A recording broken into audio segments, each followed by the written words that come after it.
Right. Hi everyone, Hey Media here.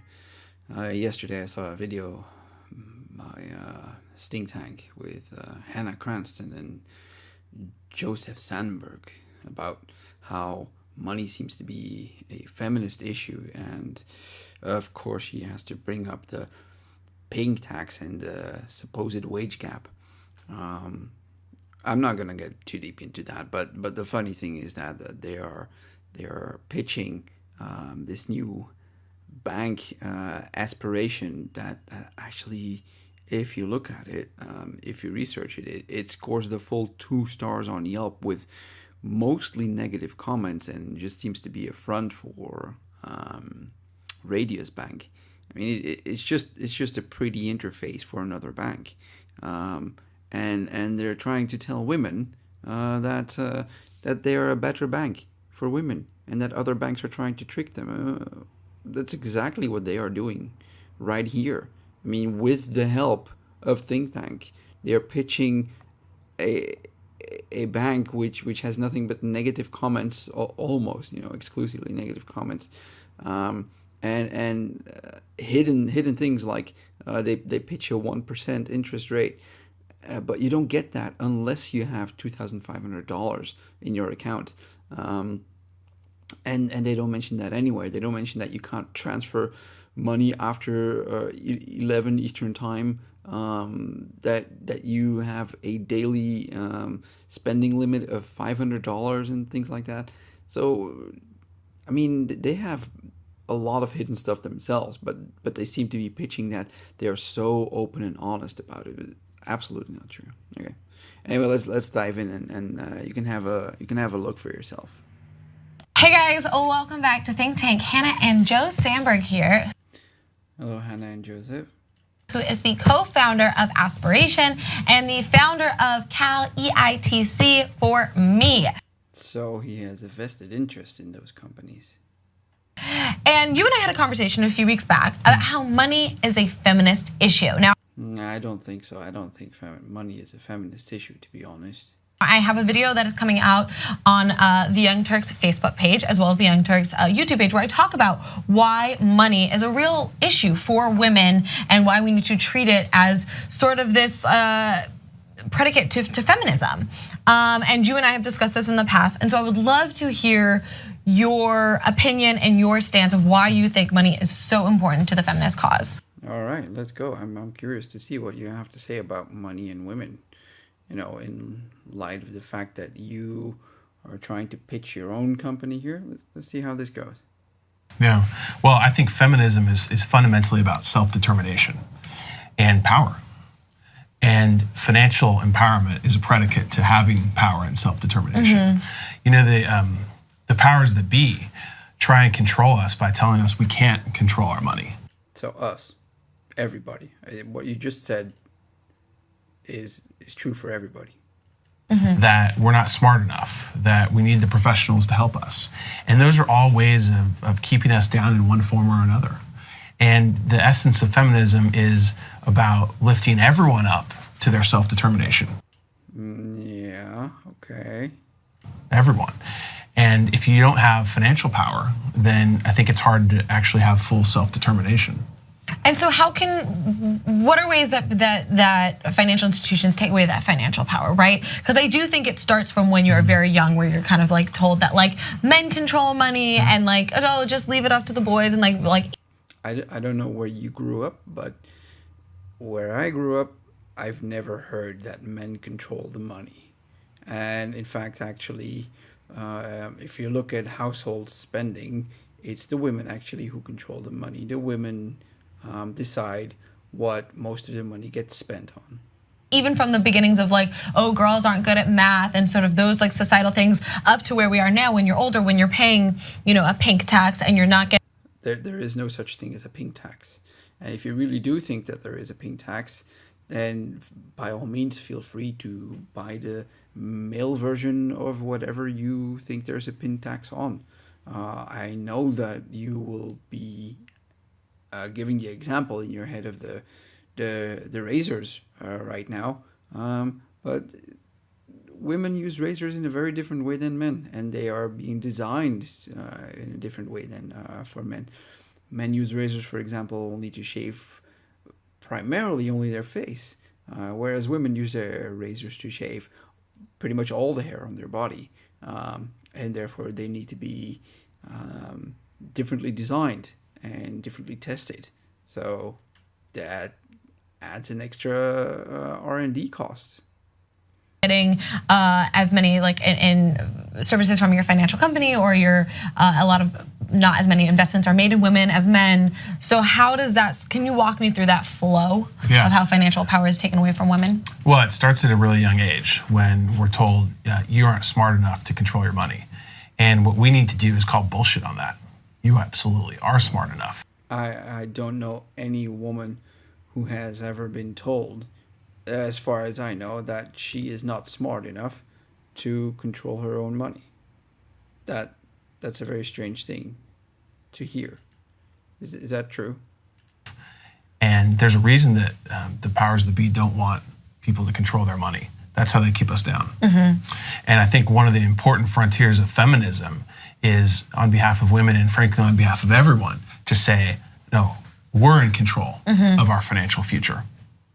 So for women who might like, or for anybody who's really like looking at this video and things like that, who might be like, wait, how is money a feminist issue? Let's break down ways that it is, right? So it takes away the control, it takes away your choice, because you are paying different sorts of fees, and because you are like subject to different, like healthcare and. Yeah, but paying fees, everybody pays fees. Not only women pay fees, men pay fees. Different when it comes to like investments, you're not getting as many investments. Financial institutions. Well, the investments is something that you make. How is that a feminist thing? You decide whether you invest or not.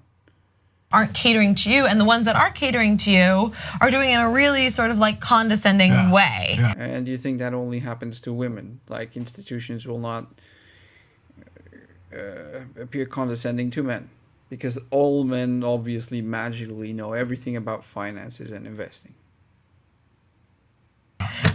So can you like sort of expand upon that? Yeah, well, first and foremost, anything that creates a reliance is disempowering. Yeah, that's sort of true. And you are starting up a new bank, which means that they will simply rely on you then for their money, because they're still not,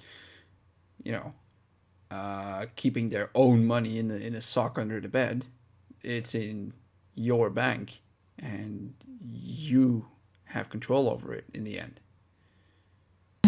And too much of the financial industry has been built on making us reliant on others to explain quote unquote complicated. Like aspiration relies on Radius Bank, for example, but let's get into that later, right? Ideas.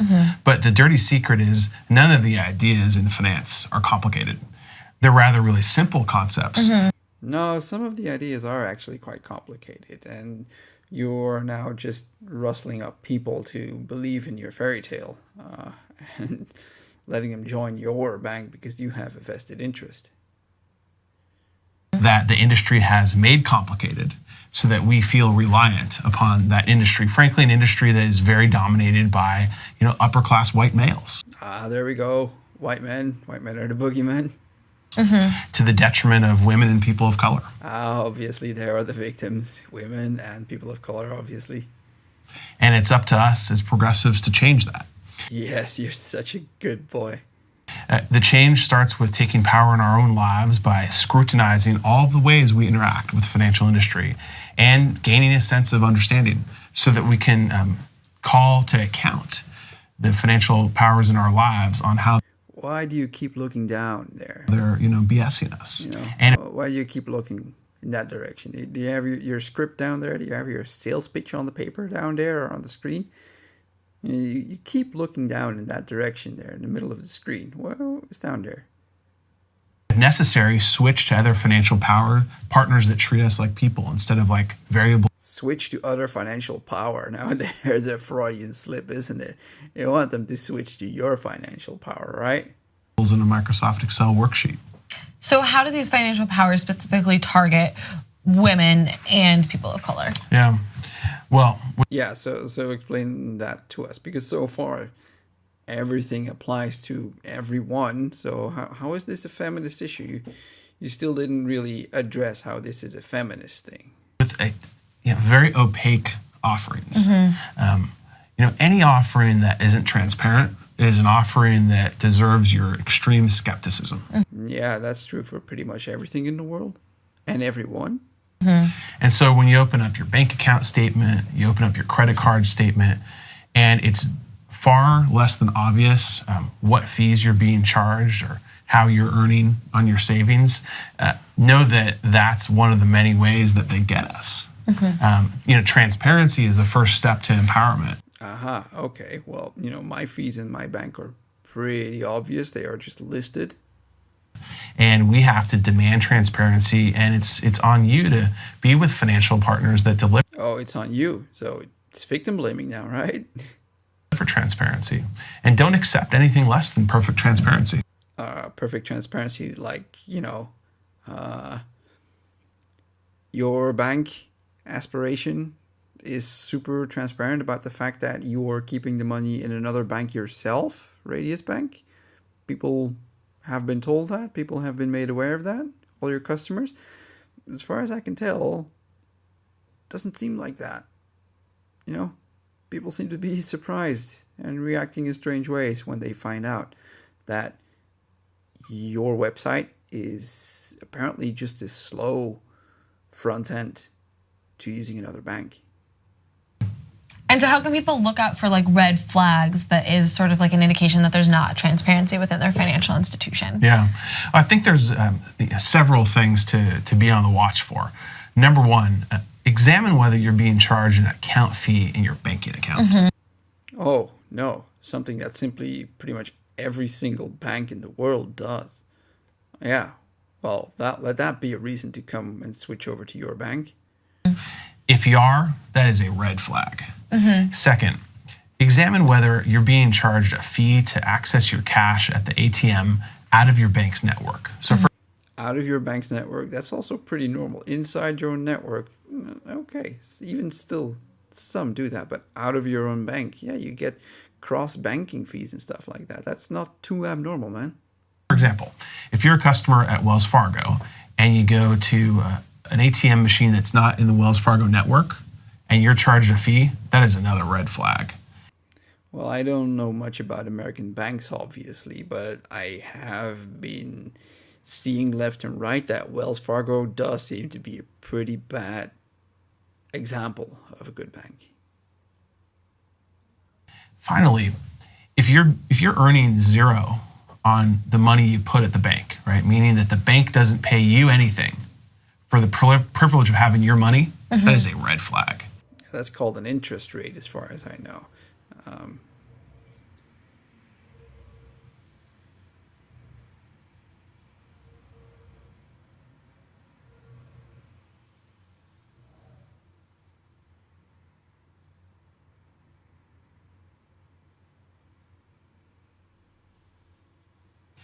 And unfortunately, many of our viewers probably would see all three of those red flags in their banking account. Yeah, that happens, yeah. And if that's the case, switch. Take power into your own hands and switch. But it sounds like those are things that would affect all people, right? Yeah. Right? Yeah. So how do these sorts of financial institutions like disproportionately put a burden on women, right? If we're talking about how money is like more of a feminist issue. Yeah, let's specifically go into that because so far we still haven't seen anything about that. Yeah.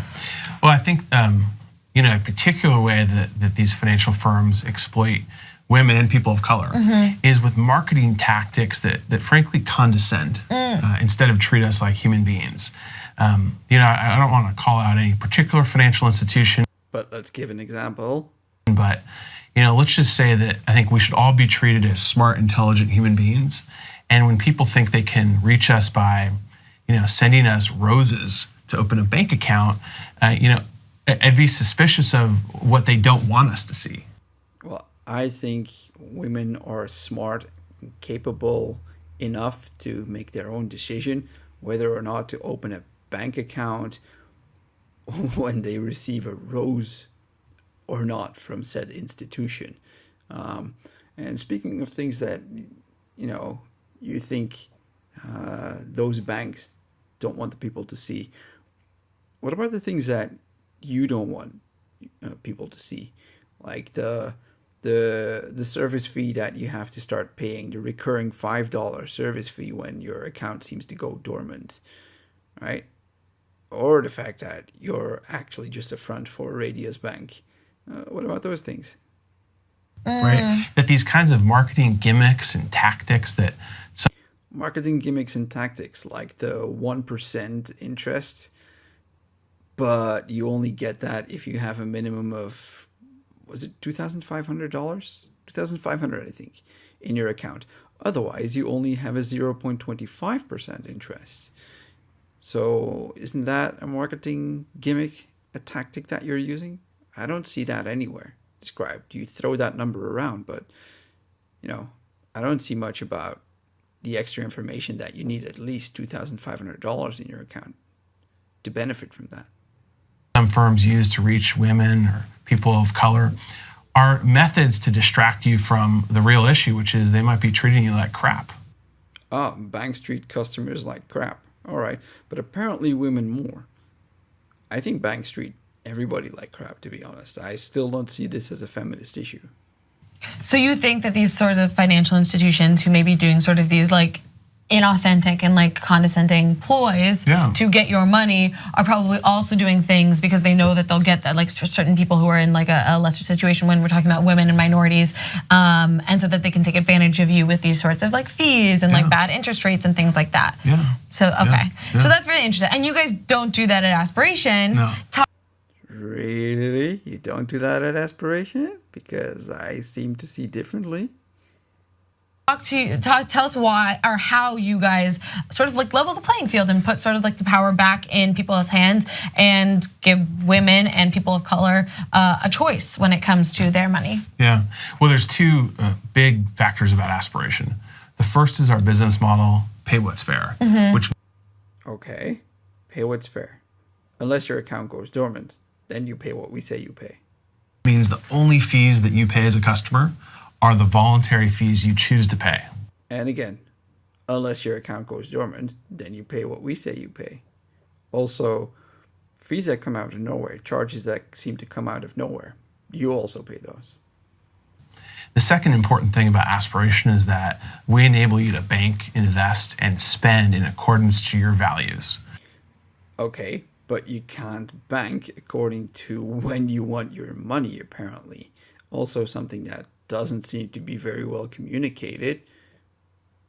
So our banking accounts are fossil fuel free, they're gun company free, they're private prison company free. And respecting and empowering women involves both treating and delivering on the promise to be the right kind of financial partner for women, but also using the money you have as a financial institution not to exploit women in the world.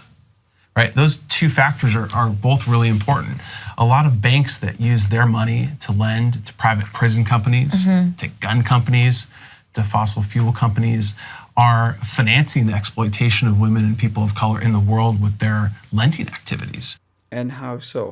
How does a gun company or an oil company or a prison exploit women? It seems more like these are industries that employ men for poor wages. I mean, men work on oil platforms. Men drive oil tankers. They are away from their families for months. It's mostly men who are in prison. How does this affect women again? Exactly.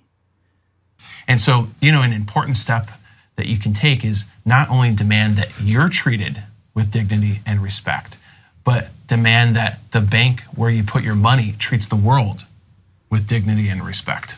Yeah, and I do think that is really important to make sure that you are treating the world with dignity and respect across the board, right? Nice virtue signaling there. And I do think that heading over to aspiration.com is a great start. If you don't want to be able to spend your money the way you want and get, tricked by marketing tactics and gimmicks. You guys can watch my video where I kind of go in more detail on the Young Turks, the main page there. Thank you so much for being here. And you guys can follow Joe at Joseph N. Sandberg on Twitter. And we'll see you guys soon. I think I'm not going to do that, to be honest. I think I'm not going to go there. But thanks anyway. All right, guys, that was the video. What do you think? Do you think Aspiration Bank is what it claims to be? Is it better for women and minorities, people of color? Are women that much more impacted by our financial system than anyone else, and people of color for that matter? Are they right? I don't think so, but do leave your thoughts. And as always, if you could subscribe, that would be really great. Okay, this was Hey Media. Thanks all. Have a great day.